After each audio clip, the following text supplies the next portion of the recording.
Happy Valentine's Day po sa inyong lahat. Kamusta po ang inyong pagse-celebrate ng Valentine's Day? Sana naman po ay masaya at memorable.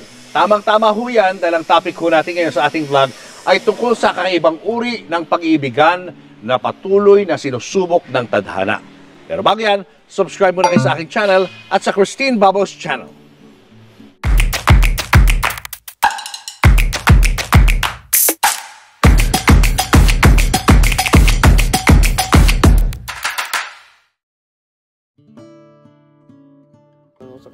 Kinagigiliwan ngayon ang mga post ng mag-asawang Mark Anthony at Jaisel Cruz. Marami ang humahanga sa katatagan ng kanilang pagsasama dahil sa kabila ng kapansanan ni Jaisel, kitang-kitang suporta at pagmamahal sa kanya ni Mark. Pinatototohanan ng kanilang samahan ang mga katagang "In sickness and in health, till death do us part." Ito ang unconditional love story ni Mark at Jaisel. Mark, happy Valentine's. Happy Valentine's po, sir. Ang dami nyo napapakilig at napapa-inspire ng mga viewers sa love story nyo mag-asawa. Ano po? Paano ba nagsimula itong love story na to? Actually, nag-start lang po yan 18 years ago. Pumunta po kami sa isang bar doon. Tapos, pagpasok namin, nakita ko kagad si Jaisel. Kumakanta po.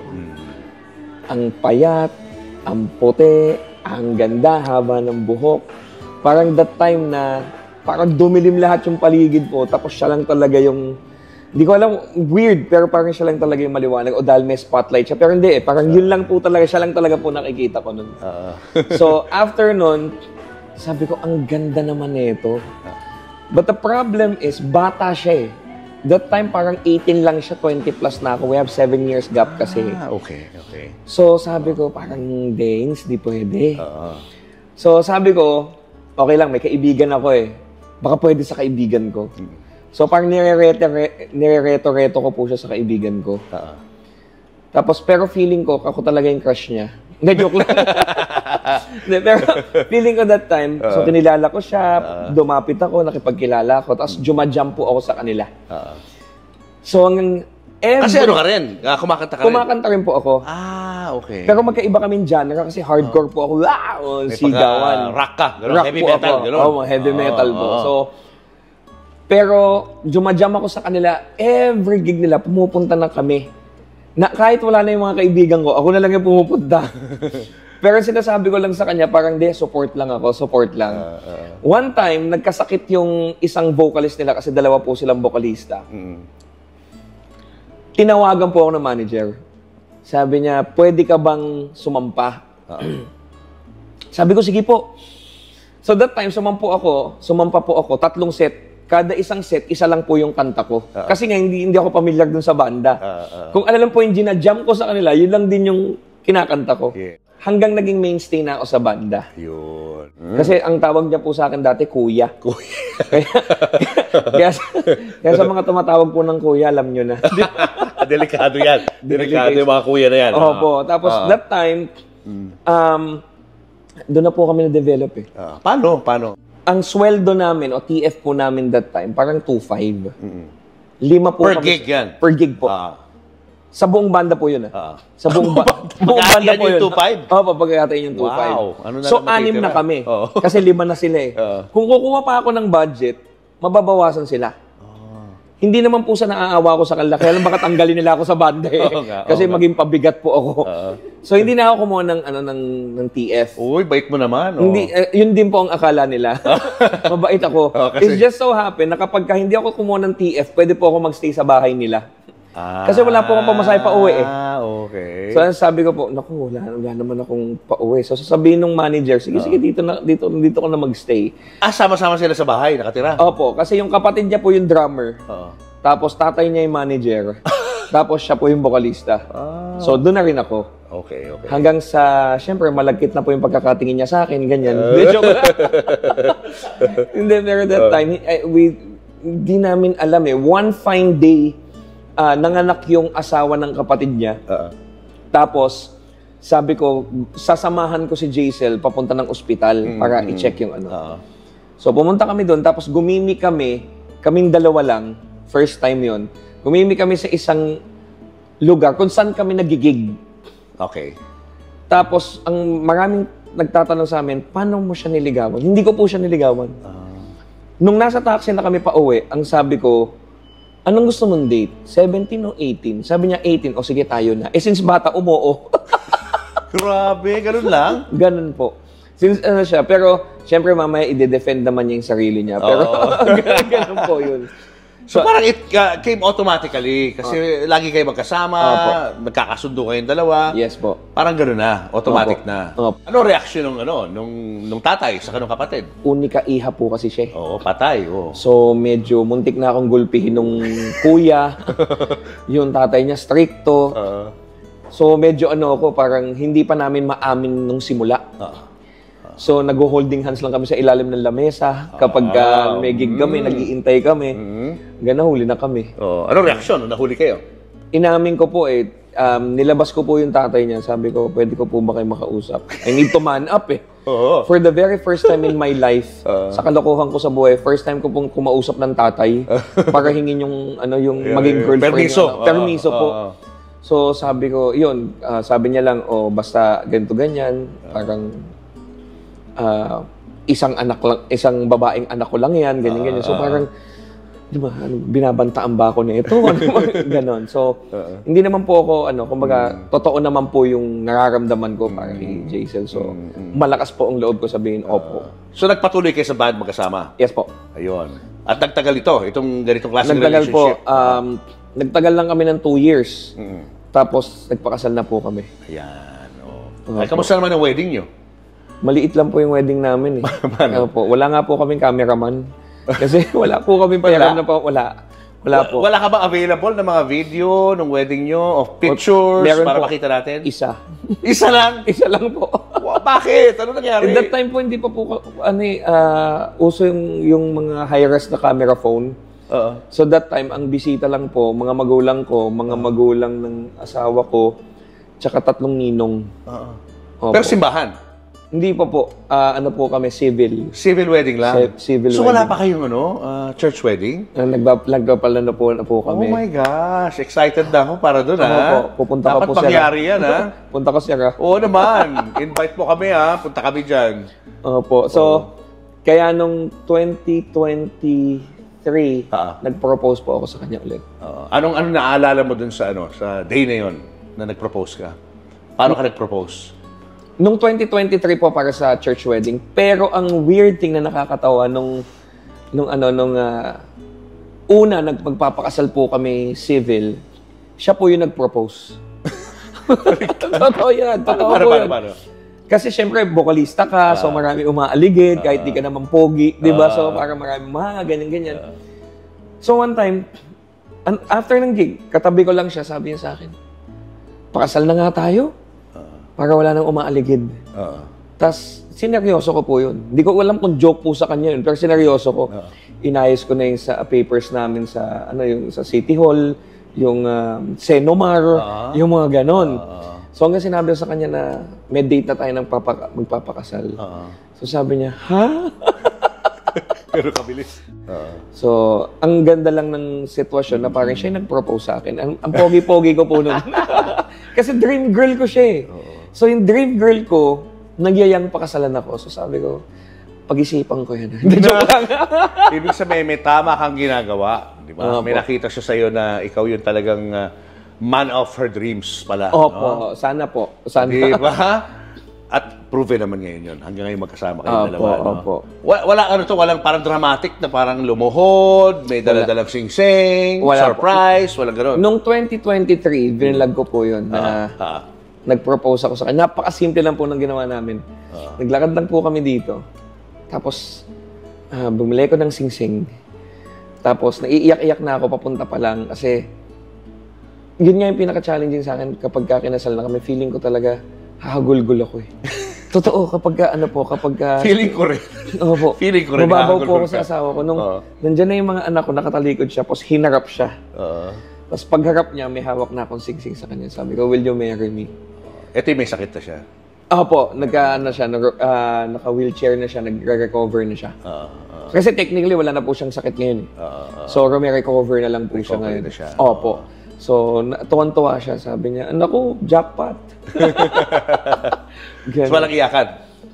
Wala, ako lang po. Ikaw? Ako lang. Sa video yan, umiiyak ka? Naiiyak po ako. Kaya lang, kapag nakikita siya, tawa siya ng tawa. So, natatawa na rin po ako. Kasi yung asawa ko po, hindi umiiyak yan eh. Talaga? Hindi umiiyak yan. Sobrang strong po niyan. Talaga? As in ever. People may think na ako yung strong kasi, kumbaga parang naitaguyod ko yung pamilya namin ng maayos. Pero ang behind the scenes nun, yung asawa ko nakakita ng umiiyak ako, pagod na ako, parang kapag, wala, siya po talaga yung malakas. Ako yung weak talaga. Kung wala siya, wala akong na-achieve sa buhay. So how was it like being married? Ano yung mga first months nyo, years nyo na magkasama kayo? Kamusta naman yun? Actually, Sir Julius, wala po kaming naging struggle talaga eh. Wala? Financially, yes. Pero as a couple, wala po eh. Kasi our marriage is built from laughter eh. Tawa lang kayo na tawa? Tawa lang kami ng tawa. Puro jokes, gano'n? Puro jokes kami. Punchline jokes, gano'n? Yeah. Wala po kaming naging away, wala kaming naging hindi pagkakaunawaan. Kasi everyday, kasi pinangako ko po sa sarili ko na kapag nag-asawa ko, hindi na ako gigimik, hindi na ako babarkada. We're not perfect. Hindi naman po kami perfect. Hindi lang po talaga kami nagkaroon ng ever since first 18 years na magkasama, 16 years of marriage, never pa po kami nag-away. Never kayo nag-away. Kasi after ng gig, uuwi kami ng bahay, tatawanan lang kami sa kotse. Bago matulog, magtatawanan lang kami. Ganun lang po, and simple lang po. Nung nagkaanak na po kami, ganun lang, tawa lang kami ng tawa dun sa anak namin kasi nagmana sa amin, makulit. So, sobrang smooth po talaga ng relationship namin ever since. And at that time, akala mo, tuloy-tuloy na, no?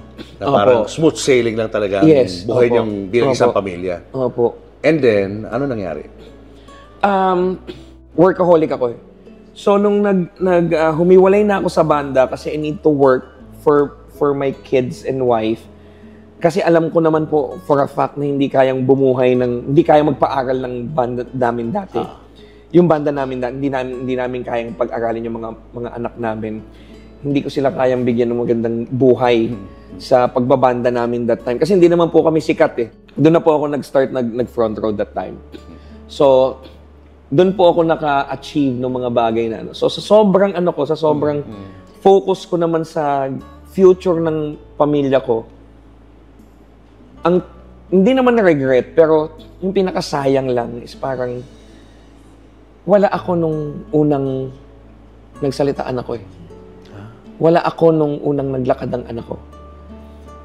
Kaya sobrang thankful ako sa asawa ko kasi kung ibang couple yun, parang iba na yung tingin ng bata dun sa tatay. Pero my wife made sure na parang kahit wala ako sa tabi ng mga anak ko, hindi ako nawala sa kanila. So, ganun kami nagpalaki. Kaya nung nagkaroon talaga ako ng pagkakataon na parang hindi na ako umalis sa tabi nila. Bakit? Anong pinakakaabalahan mo noon? Bakit wala ka lagi sa bahay? Sa front row po kasi ako yung top speaker sa front row. Okay. So, ako yung pinadadala ng ibang bansa, pinadadala sa ibang probinsya. So, which is I love to do. Kasi, kumbaga... At maganda kita, no? Maganda po. Sobrang maganda. Na hindi ko na-imagine na magkakaroon kami ng ganun. So, syempre, strike while the iron is hot. Tama. So, minentor ako ni Sam Versosa. So, sabi niya, you need to sacrifice eh. It's all about sacrifice. And tama naman po talaga. Sometimes you don't need to sacrifice anything. You need to sacrifice everything. So, yun. Pero, well, syempre, lagi ko siyang kausap, video call and all. Pero syempre, iba pa rin niya nandun ako. Pag minsan may sakit asawa ko, hindi niya sinasabi. Kasi alam niya kapag isa sa family member namin nagkasakit, kahit anong ginagawa ko, uuwi ako. Ayaw niya. Stay ka lang dyan, okay lang yan, ganyan-ganyan. Kasi we're building the future para po sa family namin. Hindi naman kasing garbo ng ibang tao, pero in our own little way, kahit papano, naitaguyod naman po namin ng maayos yung mga bata at saka yung yung buhay po namin. Paano nagbago yung buhay niyo from that first years na magkasama kayo? Ano mga changes na nangyari sa buhay mo? Dati from a simple boy from Tondo, di ba? In a band with the wife. Opo. Ano mga nangyari? 360 degrees ka mo, di ba? Paano? Sa ibang tao po kasi maliit na bagay ito, pero para sa akin po kasi malaking bagay. Lumaki po ako sa isang lugar na hindi kami makakapunta ng isang restaurant na hindi nakatingin sa presyo. Yung as maliit na bagay sa ibang tao, malaking bagay po sa amin na parang nakakapunta na kami ng restaurant ng ano yung masarap, hindi yung magkano yung masarap. Maliit na bagay pero sa amin po, nagaling sa wala, malaking bagay na po yun eh. Yung mapakain ko sa maayos na restaurant yung anak ko, nanay, tatay ko, asawa ko, na kahit pa paano nakakapunta na po kami ng ibang bansa para makapagbakasyon. Kasi ang destination ko lang po that time, Recto lang eh. Recto kasi nagbebenta po ako ng call cards dati. Tapos an early age, at the age of 16, nagtrabaho na ako sa McDonald's. Hindi ko alam kung pwede sabihin yun. Go. Nagtrabaho po ako sa McDonald's, service ko po ako. Pinag-aral ko sarili ko mula third year high school hanggang fourth year college. So, yung hirap ng buhay na yun, naramdaman ko lang yun nung medyo nagkaroon na ako sa buhay. Kasi nung time po na wala pa ako at nagtatrabaho ako and I'm struggling in life, hindi ko maiisip yun kasi yung compound po namin, pare-pareho kaming buhay. So hindi mo maiisip. Walang comparison. Walang comparison. So kung ano yung pinagdadaanan ko, pinagdadaanan din lahat. Parang normal lang yun. Normal lang po. So na ano ko lang, na imagine ko lang, ay, hirap pala ng buhay ko noon. So sa question nung gumanda na yung buhay nung mo? Nung gumanda po yung buhay ko kahit papaano. Nakapagtayo na rin kahit papaano ng negosyo. Alam niyo po yun, yung maliliit na bagay sa ibang tao, malaking bagay po. Kahit paano nakapagpundar po tayo ng properties. Ito ba yun? Itong bahay nyo ngayon? Opo, ito po yung isa. Dahil dito sa front row to? Opo. Sino naman mag-aakala na yung batang magkakaroon ng ganito? So, ang daming tao na dinown ako dati. Actually, ang number one po na ano ko sa front row is yung self-development. Kasi dati medyo bad boy ako nung bata-bata ako. Pikon ako. Away. Tondo di ba? So, ngayon parang naiisip ko na lang na parang kung hindi man sila maniwala, dati ang tinatanong nila, bakit mo ginawa yan? Bakit mo ginawa? Pero nung na-achieve ko na yung mga na-achieve ko kahit papaano, lagi sinasabi, paano mo nagawa? Di ba? They tend to believe in something na nandyan na. Pero maraming tao kasi nakikita nila yung parang yung eto na eh. Hindi na nakikita yung pinagdaanan. Yung pinagdaanan. Kaya yun po yung pinakauna na develop sa akin, yung mindset ko na parang walang madali sa buhay. If you want something, kailangan may pagdaanan ka. Because for me, success is not all about the money. It's the story behind the success. Yeah. It's the journey, no? It's the journey. Opo. Para to inspire many people na parang lahat ng tao nahihirapan. Pero yung ruta kung saan ka papunta, mahihirapan ka, alamin mo. So everything was going on smoothly. Ganda ng pagsasama niyo mag-asawa, ganda ng buhay niyo bilang isang pamilya, nakapagpundar ka ng mga negosyo at itong properties na to. Kailan nagsimulang magka-problema si Jazel? Siyempre, hindi naman nakaka-surprise na nasa work ako nun. Prior to that, madalas na sumasakit ang ulo ng asawa ko. So, ang initial reaction ko is, pa-check up tayo. Ang unang check up namin, laging sinasabi, it's migraine. Migraine yan. So, sumasakit pa rin yung ulo niya. Iinuman niya ng pain reliever or itutulog niya, wala na. Until such time na sumasakit yung ulo niya na kahit itulog niya, pagkagising niya may sakit pa rin. Dumating yung time na yung gamot na nagre-relieve sa kanya, na tumatalo, yung gamot na tumatalo sa sakit ng ulo niya, sakit na ng ulo yung tumatalo sa gamot. Medyo pumapaling na siya sa kaliwa habang hawak ko siya. May imbalance na. May imbalance na. So sabi ko, ano yan? Pina-check up namin, vertigo daw. So okay, work ako, ganyan. As always, every day. And then, nag-CT scan siya, umalis ako. Kasi, kampante naman ako. Wala naman kami lahi. Wala rin silang lahi. Until tumawag siya. Never tumawag sa akin ng asawa ko nang alam niyang may ginagawa ako. Kinabahan ka na?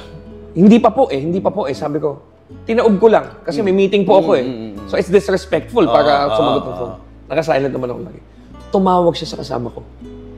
Doon ako parang, hindi naman kinabahan, pero may something. Pagsagot ko ng phone sa kanya, asawa ko, "Hi, Dad. Wala nga na. Uwi ka na." Never ako pinauwi ng asawa ko. Sabi ko, "Bakit?" Sabi ko, baka may surprise sa akin o whatever. Alam mo, tinatalo ko yung utak ko eh.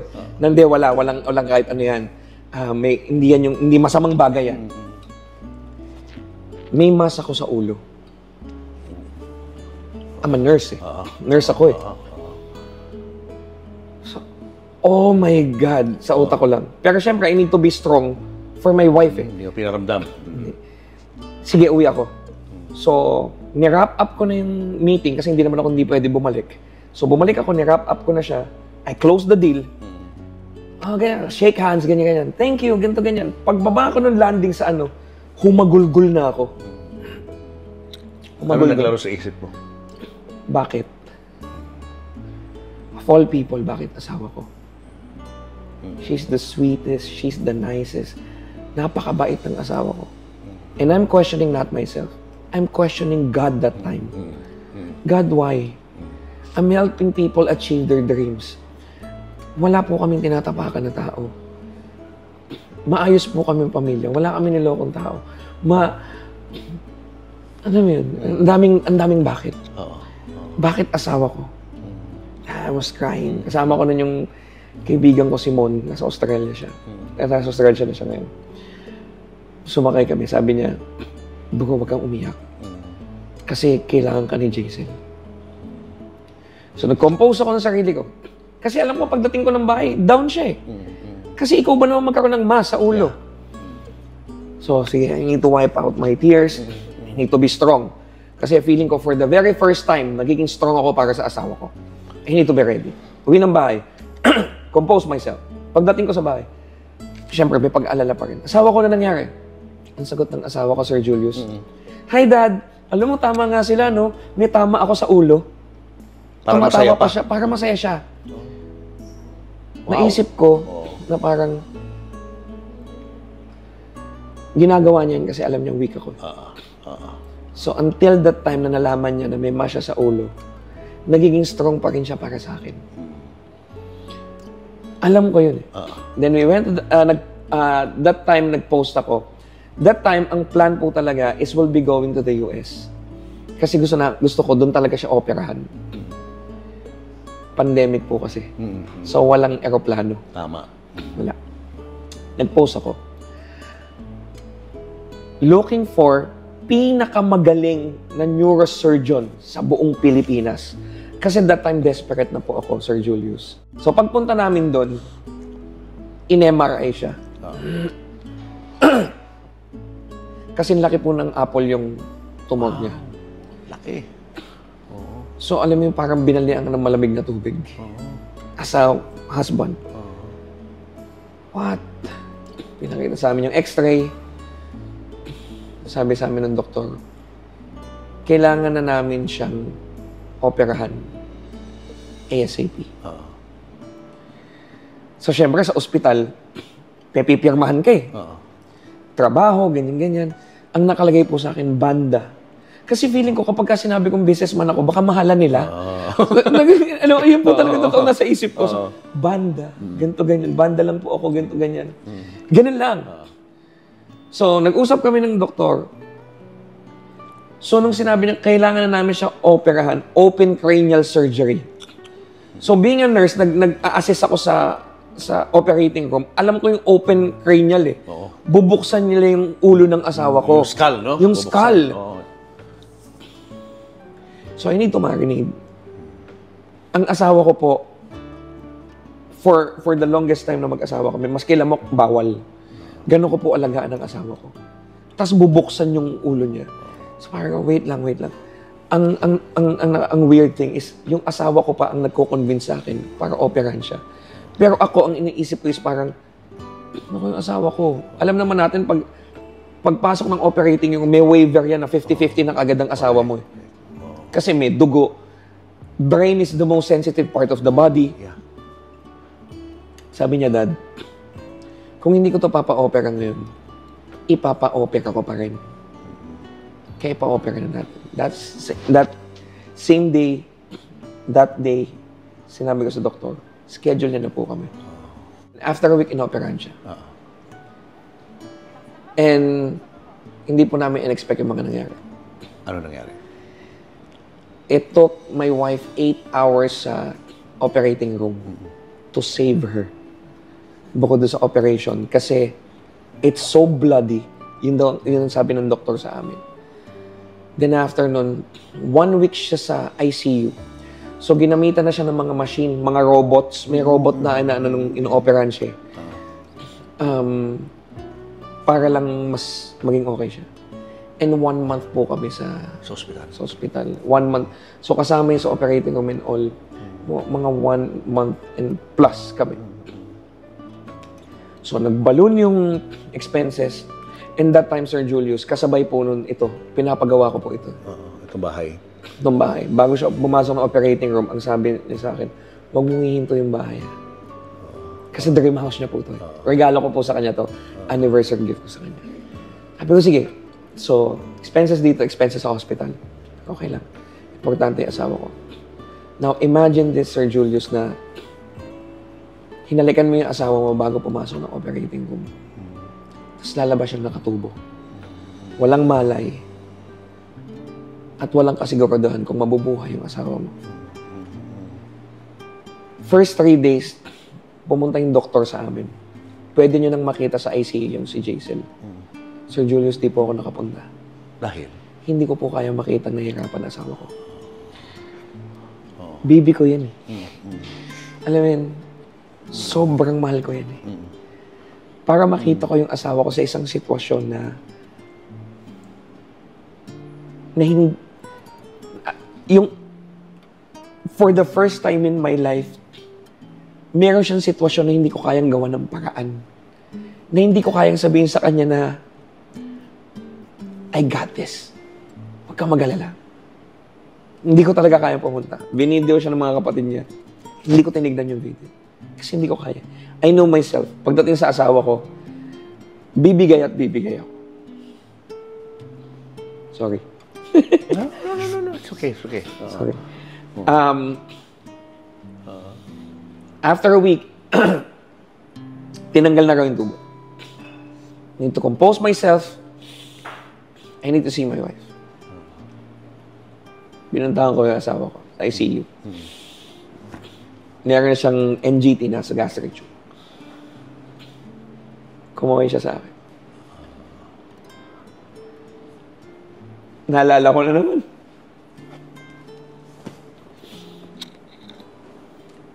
Wala siyang kasama sa loob eh. Mag-isa lang yung asawa ko. Ang nandun lang isang nurse. Alam mo yung gusto ko sa akapit eh. Parang, dito si Daddy. Wala. Nandun lang siya. Pumaway siya. Basta lamang kung di niya pa alam yun. And then, lumabas siya ng ICU, pumunta siya ng recovery room. Nandun na kami. Nireserve ko na yung room na yun kasi baka maubusan po kami. So for 1 week, nandun kami na nasa ICU yung wife ko. Pagdating niya din, di siya nakakapagsalita. Nakaganyan lang siya. Wala siyang reaction. May mga contraption siya.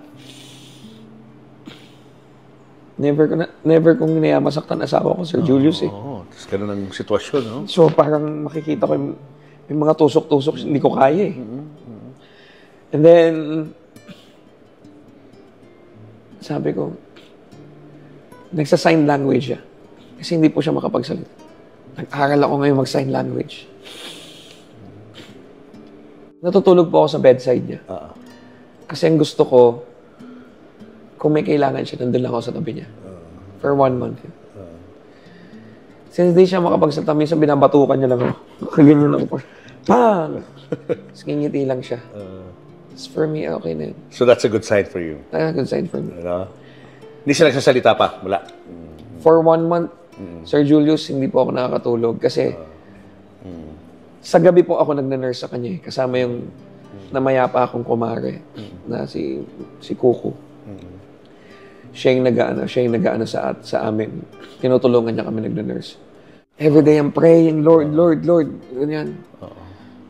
So, ganun. Everyday po yun. Tapos, 7, mga 8 o'clock, syempre tutulala pa ako. Tapos tititigan ko yung asawa ko kasi syempre, asawa ko fight ka, ganito, ganyan. So, sa madaling salita, yung 1 month na nandun ako, wala pa rin kaming assurance kung ano mangyayari sa wife ko. Tumawag ako kay Kuya Sam Versosa. Kuya Sam, hindi mo na ako makakapag front row kasi may sitwasyon wife ko. Ha? Ano nangyari? Kasi si Sir Sam Versosa, kuya-kuyahan ko niya. Although mas matanda ako sa kanya. Pero siya yung naging mentor ko sa buhay. Life coach ko siya. So, ano nangyari? Ganyan-ganyan. Si Jaisel po, mahal na mahal po nila yan. Si R.S. Francisco at si Sam Versosa. Mahal na mahal na yung asawa ko. Ano nangyari? Kasi po may mas sa utak yung wife ko, ganyan. Ano gusto mo? Ganito, ganyan. Padala natin sa Amerika. Ganito, ganyan. Blah, blah, blah. Ganun sila. So, sobrang family kasi talaga sila sa amin. Sabi ko, magkano na bill dyan? Ganyan, ganyan. Sabi ko, kuya, okay lang po, ganyan, ganyan. Kinabukasan, binayaran niya. Wow. Binayaran niya yung bill. Millions? Millions. Oh my gosh. Binayaran ni Sam yun? Binayaran ni Kuya Sam. Wow. Binayaran ni Kuya Sam tsaka ni Ares. Yung kinabukasan ng... Siguro, nagpapunta siya ng tao, inalam yung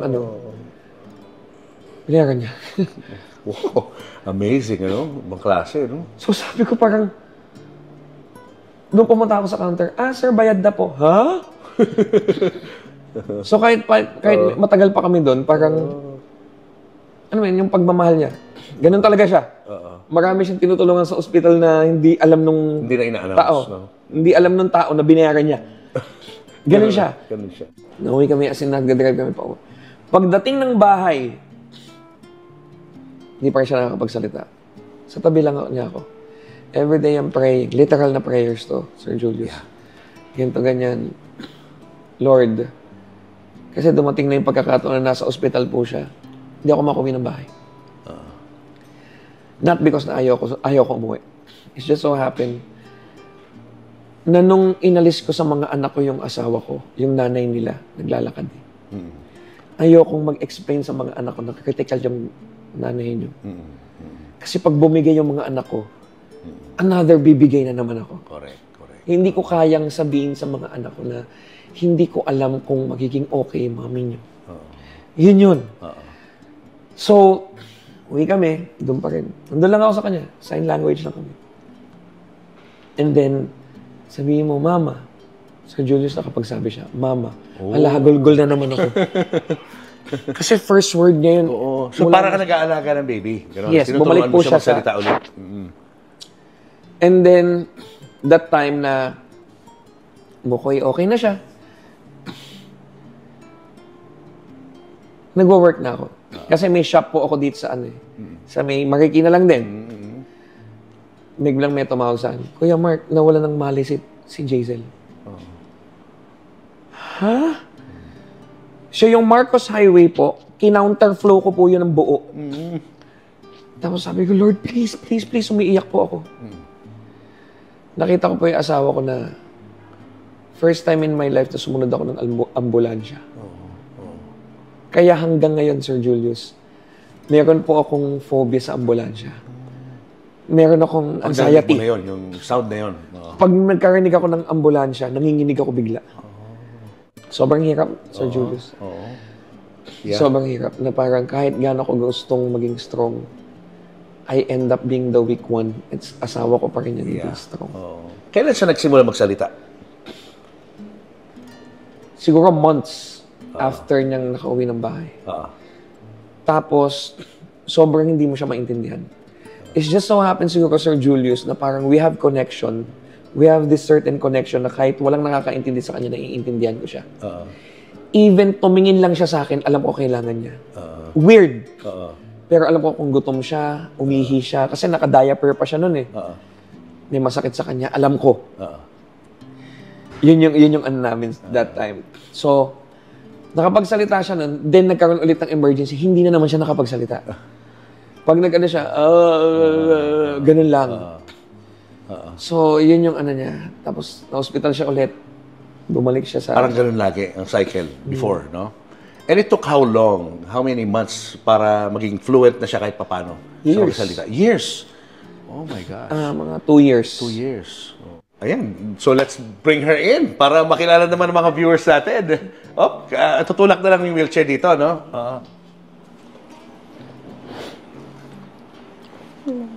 Hello.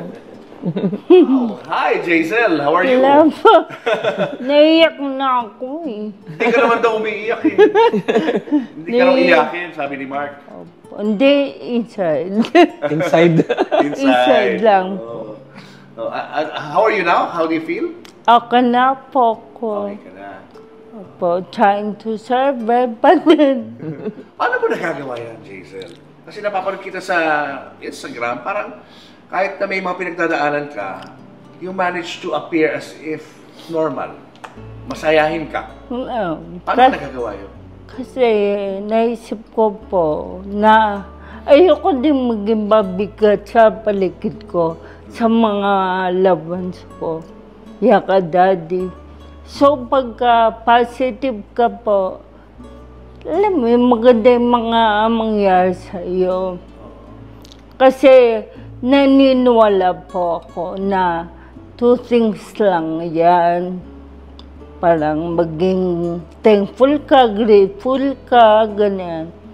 Maging positive ka sa buhay o maging negative ka. Diba? Find the reasons to hate life. Mas gusto ko ba yung positive? Oo. Doon sa simula ng ng recovery mo, have you always been positive yung outlook mo? Opo. Hindi ka parang nawala ng pag-asa? Hindi po. Para sa akin, yung fact lang na nabuhay ako. Wow. Yun yung simula. Diba? Na bakit ako mawawala ng pag-asa nabuhay nga ako. So, yun pa lang po. Thankful na ako. Saan ka Saan mo hinuhugot yung yung strength mo? Saan nagagaling yan? Sa pamilya ko po, sa asawa ko, sa mga anak ko. Pag nakikita ko sila, yun happy po ako. Sinasabi ko talagang buti lang ako, hindi sila. What about him? Do you talk to him? Opo naman. Paano ka nakikipag-usap kay Lord? Yun nga po, binuhay niya nga ako, binigyan niya ako ng second chance. Bakit hindi ako magpapasalamat? Dahil ka nagdadasal? Opo. Anong prayer mo lagi? Anong sinasabi mo sa kanya? Lagi lang ako nagpapasalamat. Dahil sa second life ko. Tsaka pinagpipray ko lang lagi yung pamilya ko. Lalo na yung asawa ko. Kasi kailangan po niya ng lakas. Hindi ko kayang siya magkakasakit. Ako hindi ko po kaya yun. Kahit na may pinagdadaanan kang ganyan, ang tingin mo pa rin, mas mahina siya kaysa sa'yo. Hindi man po. Emotionally, at least, no? Parang... Siya po yung head ng family namin, kaya kailangan siya yung may kailangan ng todong guidance from him. Ayun po. Anong masasabi mo doon sa mga kinuwento niya kanina tungkol sa'yo? Naiyak po ko. Teary-eyed ako. Totoo na mabuhin lahat Correct yun. Napakaswerte mo sa asawa mo. Opo naman. Ang dami nga pa nagsasabi noon. And I also think you're a blessing to him. Because it drives him to work harder. It drives him para buhayin ang gusto yung pamilya because of you. Wow. It works both ways. Opo. Ano gusto mo sabihin kay Mark Anthony? Well, gusto ko sabihin. Lagi naman ako nagte-thank you. Alam mo na yun na thankful and grateful ako sa'yo. Siguro kung may gusto kong sabihin ngayon, gusto kong sabihin na you're doing a great job sa pagiging asawa, sa pagiging ama sa mga anak mo. Anak mo lang. Anak natin. Natin. Grabe ka, no? Anak natin. to, no? Oh, good job ka doon. Kailangan malaman po niya. Misa kasi nakakalimutan natin sabihin. Diba? Yung gusto kong malaman. Tsaka, it's not that I can't, pero I don't want to live my life without you. Totoo yun. Bago yun, no? Bago yun. Bago yun sa dinig mo. Kumidyante po yun. Ay, Mark, ano rin gusto mo sabihin sa kanya? Well, una sa lahat, I always tell this bago sa asawa ko, to people around us na people may think that I'm so lucky. She's so lucky having me.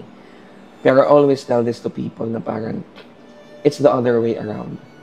I'm so lucky having her. Kasi pag nakikita po tayo ngayon, kami ngayon sa social media, I'm taking care of my wife. I bring her somewhere.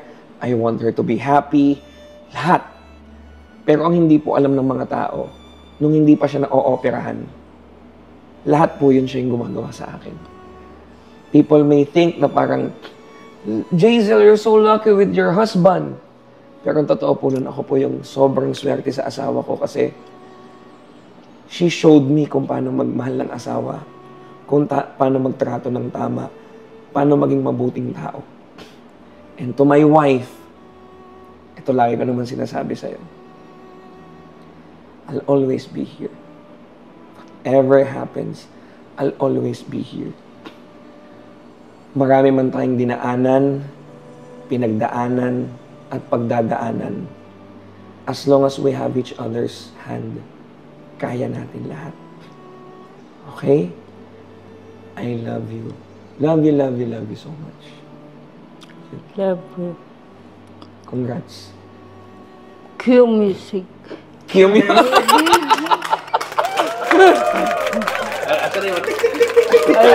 will be here. Mana? I will be here. I will be here. Nakakakanta ka pa rin hanggang ngayon. Tinatay ko po. Ano kinakanta mo? Ano mga kinakanta? Kumakanta naman po ako. Kasama sa biti ko yun. Pero hindi po maganda. Then, hindi ko na po may babalik yung pagganda ko dati. Pero nakakatulong kasi sa speech ko. Kaya ayun kanta pa din. Excited ka na ba sa iyong future wedding? Opo naman. Pero sabi ko sa kanya, pagka nakakatayo na ako, kasi sa'yo naman yung wedding dress. Tsaka yung picture. Pangit ka ako. Sayang daw po yung wedding dress siya yung picture kung di pa siya nakakatayo. Kailangan gano'n kalaki yung chance na makatayo ka? Opo. may chance Sana pa po kung lolobin. Iloloobin. Pero sabi ko nga po sa kanya, Sir Julius, na naglalakad ka o hindi, papakasalan niyo ka. Ini-imagine ko kapag coming from the aisle siya iiyak pa rin talaga ako, Sir Julius. I'm sure. Mas lalo kang iiyak ngayon. Ano po?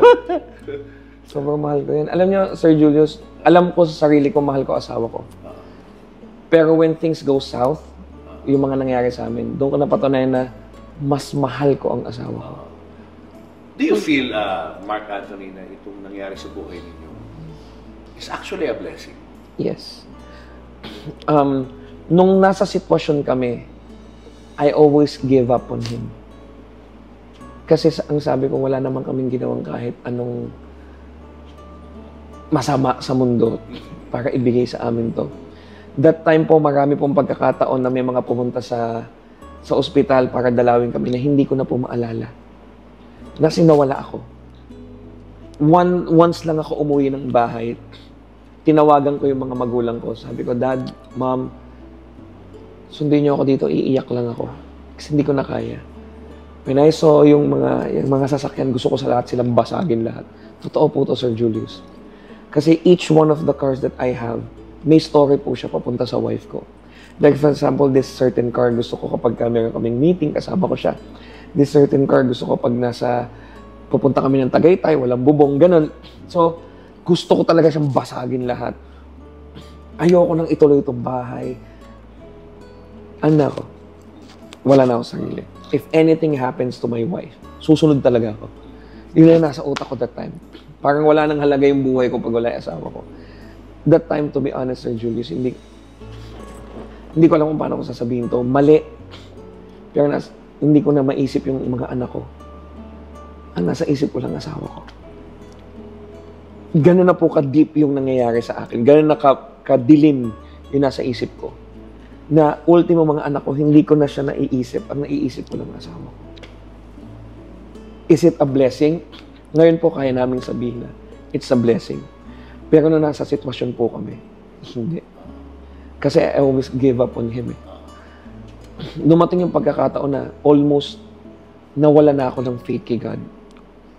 Kasi our lives is built from laughter, happiness, and alam mo yun, hindi man kami lagi nasa church, pero may relationship kami sa Kanya. Pero ngayon, we come to realize na parang everything's a blessing. Na you cannot question His plan. Because it's always 100% God's plan is better than ours. The fact that she's here with us is a blessing.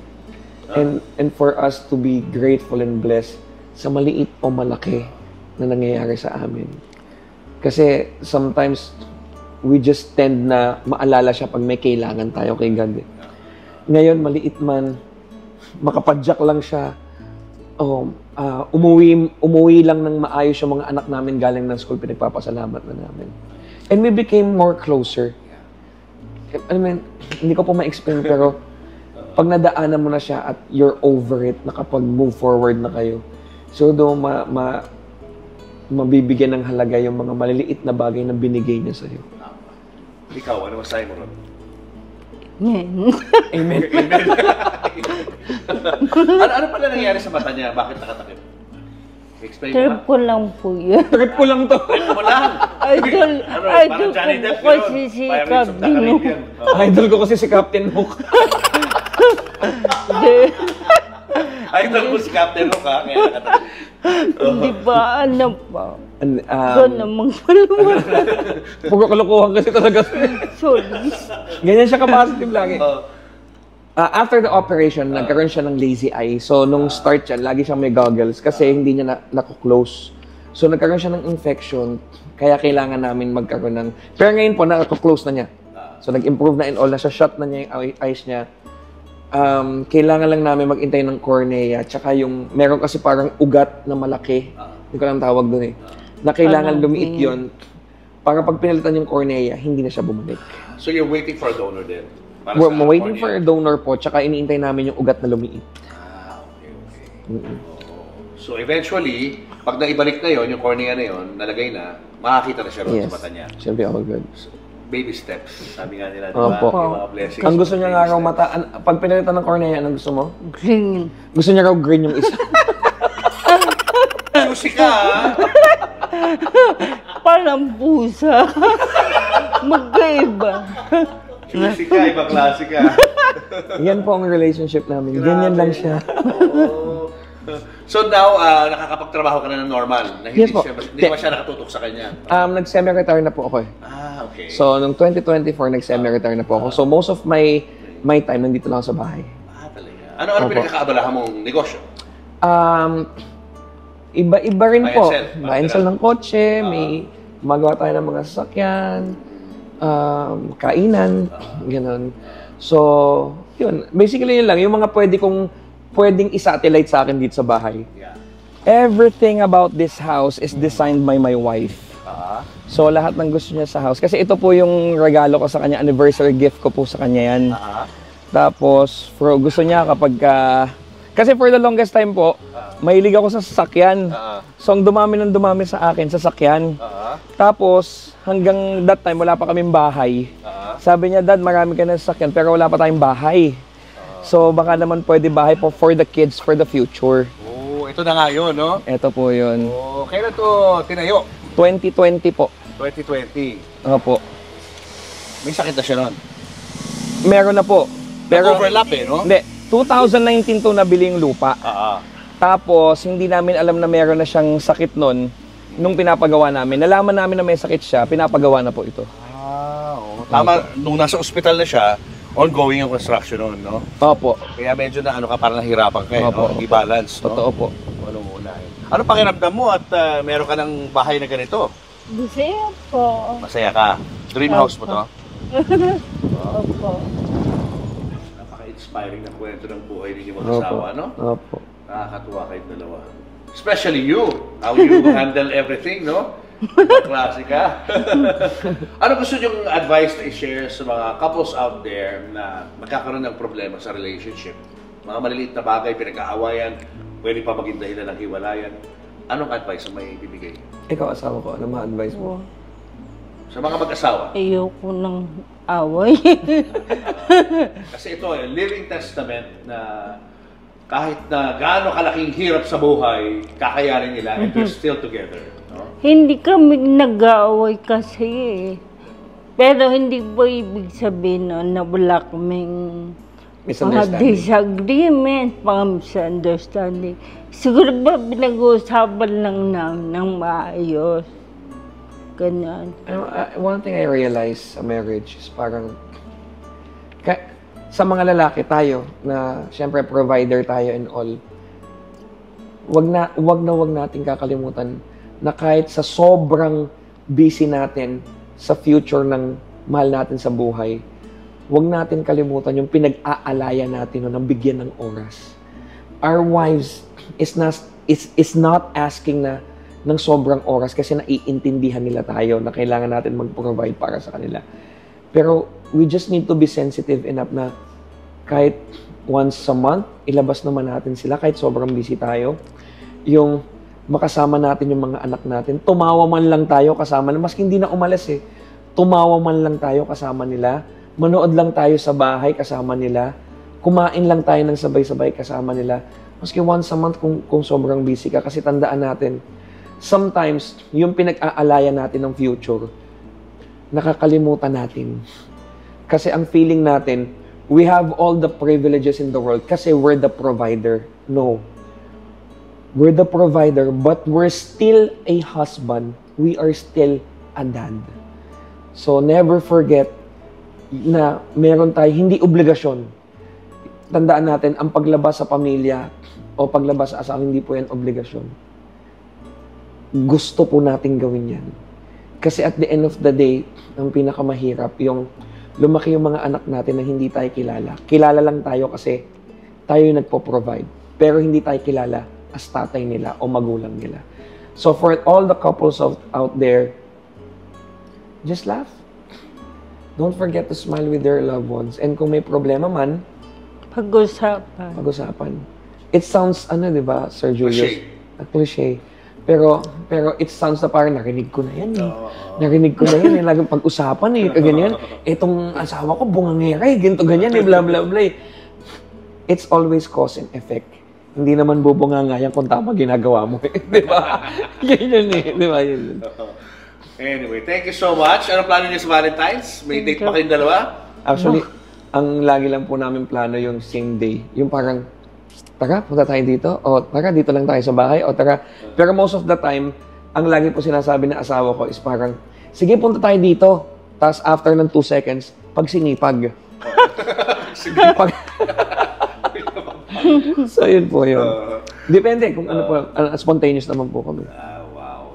Happy Valentine's Day sa inyong dalawa. Happy Valentine's din po. Sana marami pa kayong Valentine's together. Yes. No? As a couple, tumagal pa ito ng tumagal. Invite yung mga viewers natin sa inyong socials. Paano kayo ipa-follow? Sa ano po, sa Instagram po namin is Mark Dragon Cruz. Sa Facebook po namin is Mark Anthony Cruz. Yung page po namin is Dragon Lux and Wifey Official. Tapos yung TikTok po namin is Dragon Lux. Yun po. Yun lang po. May gusto ka ba sabihin sa mga viewers natin? Thank you. Peace. Okay. Thank you. Maraming salamat po. More power. Salamat More love. More love. Thank you po.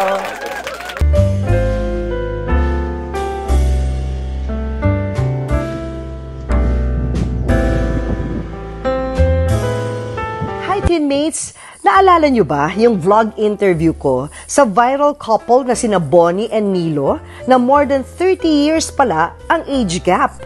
More than 600,000 views na pala yung interview ko sa kanila. Kung di nyo pa napapanood, i-click lang ang link sa description box para mapanood nyo yung interview ko sa kanila. Pag-ibig ko sa'yo'y totoo, ni walang halong biro.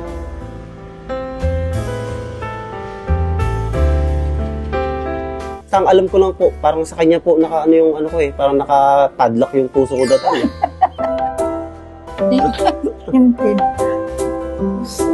Bonnie, ikaw ay ilang taon na ngayon? Mag-73 ngayong May. 73 years old na si Bonnie ngayong May. At ikaw, Nilo? Magpo-42 po ngayong December. 42 this December. Paano ang labing-labing? Ay! Julius, ikaw pinakayas. Ang sex life, meron pa ba? But wait, there's more. Hindi pa tapos ang storya. Kasi sina Nilo at Bonnie, meron pa palang not just one wish, but two wishes. Ang second wish ni Bonnie, medyo alam nyo na siguro kasi yan din ang laman sa comment section. Ang wish ni Bonnie ay sana magkaroon siya ng pustiso. Hi! Here's Bonnie and Nilo. At ito'y walang iba kundi ang GAOC. Naku, excited na akong makita kung anong magiging bagong smile ni Bonifacia. Regular trays na nabibili, hindi siya one size fits all. Dahil dyan, be, makakasali ka na ng Queen Lola. Aba!